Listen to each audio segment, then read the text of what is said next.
that It is tear my this country time. apart. Donald Trump has shown us in his first term and in this term, he is not loyal to people like you. He will cut you loose.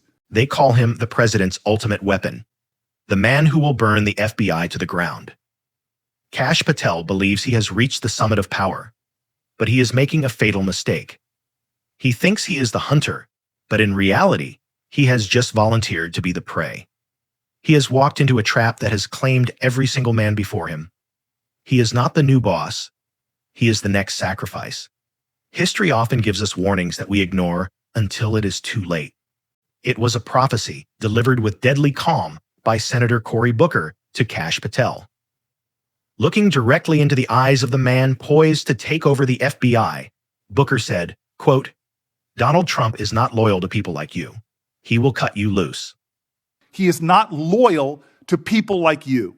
He will cut you loose. He is not loyal to people like you. He will cut you loose. You can't lecture me. You can tell me my time's over. You may be in charge of the I'm not FBI, going anywhere. but I am not afraid of you. Mr. Chairman. Not afraid of you. This wasn't political rhetoric. It was a statement of biological fact in the ecosystem of Donald Trump. The room fell silent because, deep down, everyone knows it is true.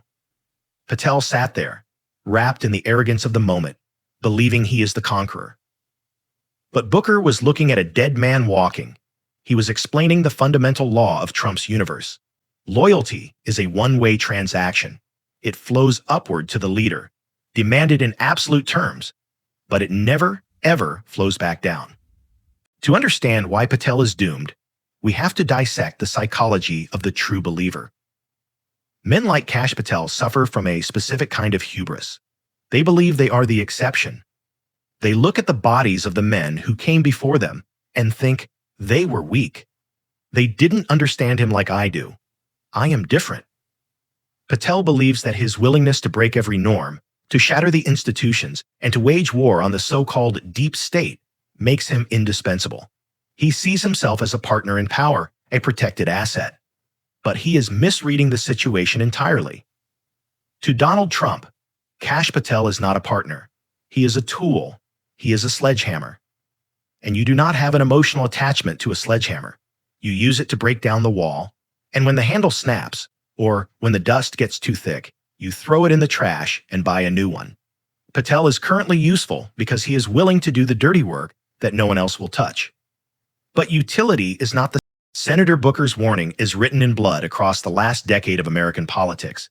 We need only look at the ghosts of the past to see Patel's future. Let's talk about Michael Cohen. For over a decade, he was the pit bull.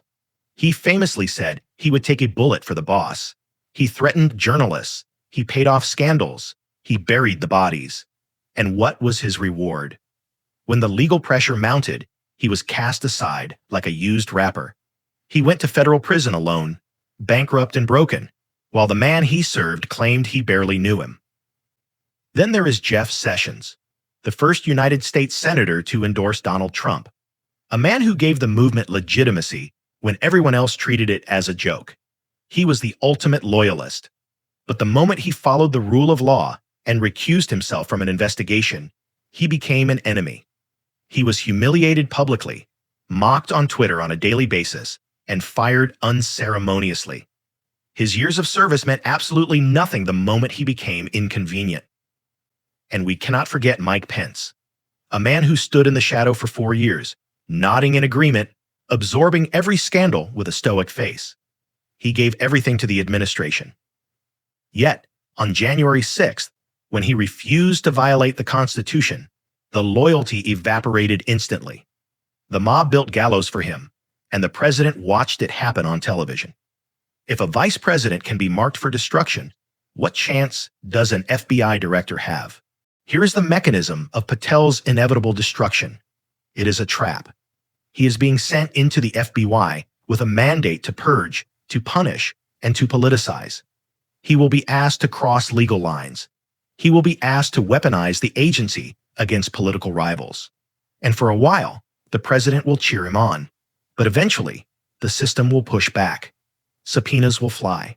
Investigations will be launched. The media storm will become a hurricane. When that happens, When Kash Patel becomes a political liability rather than an asset, the cut-loose phase begins. The White House will distance itself. They will say Patel went rogue. They will say he misunderstood his orders. They will hang him out to dry to save the president's reputation. Trump has a lifelong history of surviving by throwing others under the bus. Patel is simply the next person standing at the bus stop. Cory Booker wasn't trying to save Kash Patel's soul.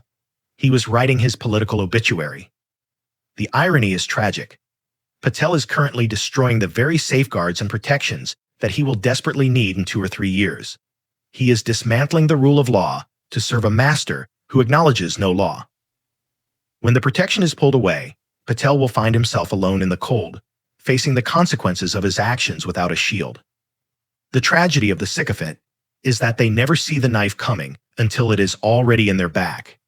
Kash Patel thinks he is the hunter, but in reality, he is just the prey waiting for his turn. The clock is ticking. The loyalty test is a sham.